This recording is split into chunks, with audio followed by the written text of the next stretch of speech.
Hello யோஸ் நம்ம miss எப்படி இருக்கீங்கன்னு நல்லா இருக்கீங்களா? நம்ம தளபதி கட்சி ஆரம்பித்தாலும் ஆரம்பிச்சாரு, கண்டவெல்லாம் வந்து இஷ்டத்துக்கு கமெண்ட் அடிச்சுட்டு போகிறாயா. ஐயோ, ஒரு சில பேர் டேரெக்டாக அடிக்கிறாங்க, ஒரு சில பேர் இன்டைரக்டாக அடிக்கிறாங்க. எல்லாரையும் இறக்கிட்டு இருக்காங்க, ஒருத்தராக இறக்கிட்டு இருக்காங்க. இப்போ ரீசெண்டாக அந்த லிஸ்ட்டில் வந்து பார்த்தீங்கன்னா 2 பேர், ஒருத்தர் வந்து அறிக்கை மாதிரி போட்டதுக்கு அது பேட்டி கொடுத்தாருன்னு தெரில, அது போஸ்ட் ஒன்று வந்திருக்கு. அவர் இருக்கிறதுலே வந்து ஹேண்ட்ஸம் ஹீரோவாக நம்ம வந்து அவர் பார்த்துருக்கோம். ஒன் ஆஃப் த சாக்லேட் பாய்னு சொல்லலாம் தமிழ் இண்டஸ்ட்ரியில். இன்னொருத்தவங்க வந்து பார்த்தீங்கன்னா ஒரு லேடி ஆக்ட்ரஸ் ஓகேங்களா. அந்த 80s காலகட்டத்தில் ஒரு பீக்கில் இருந்த ஒரு ஆக்ட்ரஸ்ஸு. பல பேருக்கு கனவு கன்னி அப்படின்னு கூட சொல்லலாம். அக்கா தங்கச்சி 2 பேர். அவங்க இதில் அக்கா வந்து பெரிய லெவலில் அவங்களும் ஹிட்டு தான். ஆனால் அவங்க கிளாமர் குவீனு. தங்கச்சி விட அக்கா கொஞ்சம் கிளாமராக நடிச்சிருப்பாங்க அந்த டயத்தில். ஸோ அவங்களும் வந்து ஒரு சில விஷயத்தை வந்து பதிவு பண்ணியிருக்காங்க. அதை தான் இந்த வீடியோ நம்ம பார்க்க போகிறோம். ஏன் சும்மாவே இருக்க மாட்டிங்களா அப்படின்னு பார்த்தா நமக்கு தோணுது. ஸோ என்னோடய சேனல் யாராவது நீங்கள் ஃபஸ்ட் டைம் வரீங்க தான் வாங்க, வந்து சப்ஸ்கிரைப் பண்ணிட்டு போங்க. இந்த மாதிரி நம்மளுடைய சேனலில் வந்து நிறைய இந்த மாதிரி வர்றவங்களை வந்து வச்சு செய்கிறதும், உங்கள் அறிவுக்கு புலப்படாத விஷயத்தை வந்து நான் அறிவார்த்தனமாக யோசித்து அப்படின்னு நினச்சிக்கிறேன். அப்படியே ஒரு லூப்பில் வந்து உங்கள்கிட்ட வந்து அதை கொடுப்பேன். அப்படி தான் வந்து இந்த இலங்கை கச்சத்தீவை பற்றி ஒரு 2 வீடியோ போட்டிருக்கேன். நீங்கள் யாரும் பார்க்கலைன்னா அந்த வீடியோ போய் திருப்பி பாருங்கள். அதில் பல விஷயங்கள் உங்களுக்கு புரியும், பல அரசியல் இருக்குது, அது புரியும். அதுபோக ஒரு வாட்ஸ்அப் குரூப் ஒன்று ஓப்பன் பண்ணி போயிட்டுருக்கு. அதில் கிட்டத்தட்ட 400+ மெம்பர்ஸ் இருக்கிறாங்க. குரூப்போட லிங்க் வந்து டிஸ்கிரிப்ஷனில் கொடுத்துருக்கேன். ஜாயின் பண்ணி குரூப்பில் இருக்கணும்னு நினைக்கிறவங்க ஜாலியாக இருங்க. குரூப் அண்ட் ரூல்ஸ் வந்து ரொம்ப ரொம்ப ரொம்ப ஸ்ட்ரிக்டாக ஃபாலோ பண்ணி ஆகணும். அதில் வேறு மாட்டுக்கிறதே கிடையாது. ஏன்னா என்னை பொறுத்த வரைக்கும் தமிழக வெற்றி கழகத்தின் வெற்றி தான் முக்கியம். கண்ட பரதேசிங்களுக்கு உட்காந்து பதில் சொல்கிறது என்னோடய வேலை கிடையாது.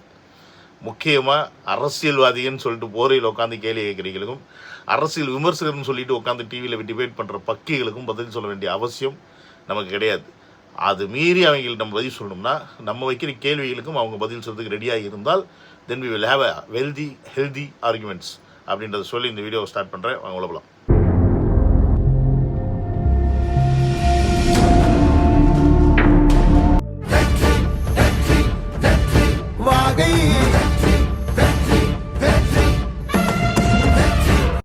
Welcome to Vijay Star, welcome to அந்த வீடியோ. ஸோ இன்றைக்கி நம்மளுடைய இந்த காணொலியில் முதலாக வரப்போகிறது கனவு கன்னி மாடல் மின்னி. நம்ம அந்த காலத்து 80s அம்பிகா, ஆனால் இன்றைக்கி அவங்க பாட்டியாக இருக்கிறாங்க. அவங்கள பற்றி தான் இந்த வீடியோவில் நம்ம பார்க்க போகிறோம். ஏன்னு கேட்டிங்கன்னா, அவங்க ஒரு விஷயத்த நல்லாத்தனமாக போய்கிட்டு இருந்த நீ ஏமா திடீர்னு தலைவி வேலை பாயிரா அப்படின்ற மாதிரி ஒரு விஷயத்தை பதிவு பண்ணிட்டு போகிறாங்க. ஒரு வேளை பிரேமலதா அண்ணியார் வந்து எதுவும் சொரிஞ்சு விட்டாங்களா என்னன்னு தெரியல. அந்த குடும்பத்துக்கு சப்போர்ட் பண்ணி ஒரு விஷயத்த பதிவு பண்ணாங்க. என்னன்னு பார்ப்போங்க. விஜயகாந்த் அவங்க இறந்து போனாங்க. அதுக்கப்புறம் அந்த பசங்க ஃபீல்டில் இருக்காங்க, அந்த பையன் ஃபீல்டில் இருக்கு. என்னோட அண்ணன் அப்படின்னால இப்போ நீங்கள் பேசுறீங்களே அந்த டைமில் கண்ணா என்னோட படத்தில் நீ ஒரு கெஸ்ட் அப்பியரன்ஸ் பண்ணு. எனக்கு ஒரு கேரக்டர் விஜயகாந்தோட பையன் சமூக பாண்டியன் வந்து நீ என் படத்தில் நீ ஒரு கேரக்டர் பண்ணு. இல்லை ஒன்று பண்ணுறேன், உன்னோட படத்தில் நான் ஒரு சாங் பண்ணுறேன். ஒரு சாங், ஒரு ஃபைட் உனக்காக இல்லை, என்னோட அண்ணனுக்காக, விஜயகாந்த் செய்யல. ஆமாம், விஜயகாந்த் அண்ணனுக்காக நான் பண்ணுறேன், ஏன் செய்யலை. அப்புறம் இப்போ திடீர்னு பாசம் பொத்துக்கிட்டு வருதா, எங்கேருந்து வந்துச்சு? அப்போ விஜயும் மற்ற அரசியல்வாதி மாதிரியான ஒரு சக அரசியல்வாதி அந்த மாதிரி. ஆமாம், எனக்கும் அது ஒரு காரியம் ஆகிறதுக்காக எனக்கு இதெல்லாம் தேவைப்படுது. அது இப்போதான் தேவைப்படுது, போன வாட்டி தேவைப்படல. ஆனா இப்போ தெரிய வந்திருக்கு நமக்கு இதெல்லாம் இருந்தால் தான் அவங்களை எடுக்க முடியும் அப்படின்ற மாதிரி தெரிய வந்ததுனால புதுசா போட்டோ வருது, அவங்க அங்க நிக்கிறாங்க. அது எல்லாரும் இதே பிடிச்சிட்டு தொங்குறீங்க. விஜயகாந்த் பையனுக்கு விஜய் சப்போர்ட் பண்ணாரா, ஒரு படத்துல நடிக்க வச்சாரா, ஒரு பாட்டு பாட வச்சாரா, ஆச்சா பூச்சான்னு இதையே பேசினிருக்கீங்க. எனக்கு ஒண்ணுமே புரியல. அதாவது அம்பிகா மேடம் அவர்களே, கேளுங்க, கேட்கறதுல நியாயமா ஒரு கேள்வி கேளுங்க. எல்லாரும் ஒரே காரணத்தை சொல்றீங்க. அன்னைக்கு விஜயகாந்த் வந்து விஜய்க்கு ஒரு படம் நடிச்சு அதனால விஜய் அவர்களுடைய ஃபியூச்சர் பிரைட் ஆச்சு, முகம் தெரிந்தது. அதனால் அவர் வந்து பப்ளிசிட்டி யாருனார் அப்படின்னு சொல்லி சொல்கிறீங்க. அதில் மாட்டுக்கிறது கிடையாது. பட் இருந்தாலும் விஜயகாந்த் அவர்களுடைய படங்களில் குழந்தை நட்சத்திரமாக 7-8 படங்கள் விஜய் அவர்கள் நடிச்சிருக்காரு முதல்ல. அது எல்லாமே அவங்க அப்பா எடுத்தது. அதற்கப்புறமா முதல் படத்தில் விஜய் அவர்கள் நடித்தார். 2வது படத்துக்கு அவங்க அப்பா விஜயகாந்த் அவர்கள்ட்ட உதவி கேட்டனால விஜயகாந்த் அவர்கள் செஞ்சார். விஜயகாந்தா வாலின்றா வந்து நான் உங்கள் பையனுக்கு ஒரு படம் நடித்து கொடுக்குறேன், என்ன நீங்கள் வச்சு செய்யுங்க அப்படின்னு விஜயகாந்த் அவர்கள் வந்து வாலின்றா எஸ்ஏசிக்கிட்ட சொன்னாரா? இல்லையே.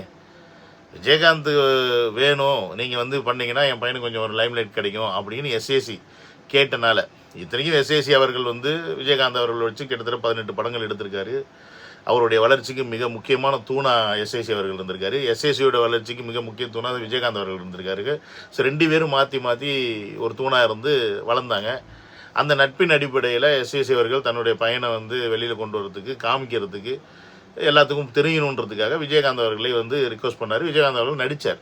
அதில் மாற்றுக்கத்தே கிடையாது. இது அவங்களுக்குள்ள ஒரு பரஸ்பரமான புரிதல், ஒருத்தருக்கு ஒருத்தர் செஞ்சுக்கிட்ட உதவிகள், எப்படி வேணால் எடுத்துக்கலாம், நன்றி கடன், வாட் எவர் இட் இஸ், அப்படி செஞ்சுக்கிட்டாங்க. ஓகேங்களா?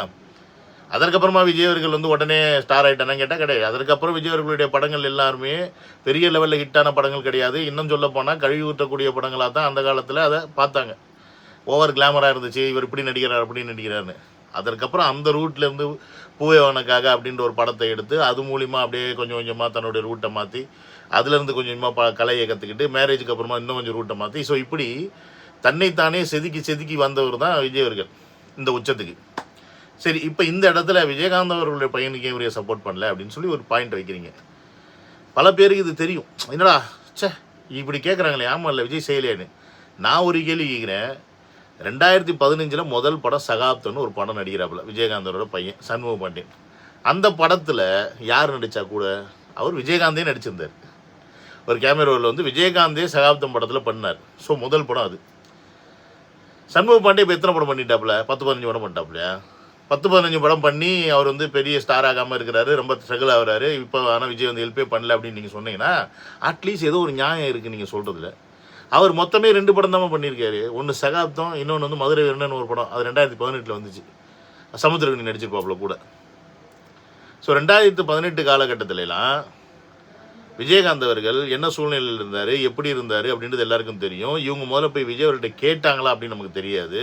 ஒருவேளை கேட்டு இவர் விஜய் அவர்கள் வராமல் இருந்திருந்தால் அது வேறு விஷயம். அப்படி வராமல் இருந்திருந்தால் கண்டிப்பாக சண்முக பாண்டியன் அவர்களுக்கெல்லாம் உள்ளுக்குள்ளே வந்து ஒரு வெஞ்சன்ஸ் இருக்கும். இப்போ வரைக்கும் அவர் மேலே ஒரு கோபம் இருக்கும்.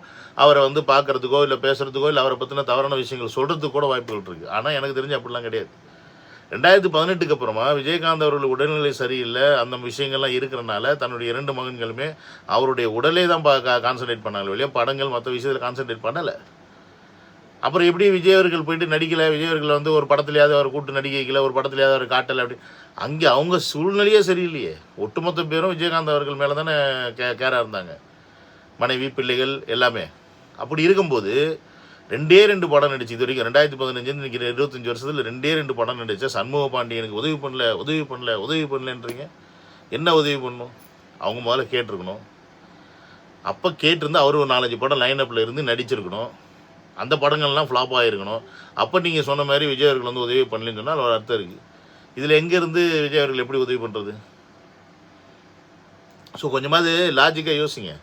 எல்லாருமே நீங்கள் லாஜிக்கலாக நீங்கள் யோசிக்க மாட்டீங்க. ஏதாவது ஒரு பாயிண்ட் எடுத்து கிறுக்குத்தனமாக தான் வைக்கிறீங்க, அது வேறு விஷயம். தேட்டரில் 2000 டிக்கெட் விட்டு கோடீஸ்வரன் ஆகிட்டாங்களாம், கூமுட்டை மாதிரி பேசுவாங்க. அப்படி தான் இருக்குது. ஏண்டா எல்லா ஷோமா 2000 வைக்கிறேன், ஃபேன் ஷோ விற்றுருப்பேன், ஃபேன் ஷோ என்ன அப்படியே கோடிக்கணக்கில் வந்து பார்க்குறாங்க. ஃபேன் ஷோ அறிகட்டத்தனமாக முட்டாத்தனமாக பேசுகிற கூட்டம் இருக்கிற வரைக்கும் இப்படி தான் பேசிக்கிட்டு இருப்பாங்க. ஆனால் அம்பிகா அம்மாவுக்கு என்னாச்சுன்னு தெரியல. நீங்களாம் எனக்கு ரொம்ப பிடிச்ச ஹீரோயின், இப்படி பேசினா எங்களுக்கு கஷ்டமாக இருக்குல்ல. நாங்கள் எப்படி உங்கள் பழைய படத்தை திருப்பி போய் பார்க்குறது? இருந்தாலும் நாங்கள் பார்ப்போம், உங்களுக்காக பார்ப்போம். இப்போ நீங்கள் பரவாயில்ல ஏதோ பேசிக்கிங்க அப்படின்னு சொல்லிட்டு நாங்கள் போய் பார்ப்போம். ஏன்னா நாங்களாம் 80s கிட்ஸ். ஓகே, இவர் பார்த்தீங்கன்னா இவர் வந்து நமக்கு எல்லாருமே பிடிச்ச ஒரு ஆக்டரு. ஏன்னா ஹீரோன்றதை விட தனி ஒருவனில் இவருடைய கேரக்டர் வந்து பார்த்தீங்கன்னா பயங்கரமாக எல்லாருக்கும் பிடிச்ச ஒரு வில்லன். ஆக்சுவலி முன்பே சொல்ல போனால் பார்த்தா தனி ஒருவன் தான் இவரோட ரியல் கேரக்டரோ அப்படின்ற மாதிரி நமக்கு தோணுது. ஆளு தான் பார்க்க நல்லா ஃப்ரெஷ்ஷாக அப்படியே ஃப்ரிட்ஜில் வச்சு ஆப்பிள் மாதிரி இருக்காப்புல.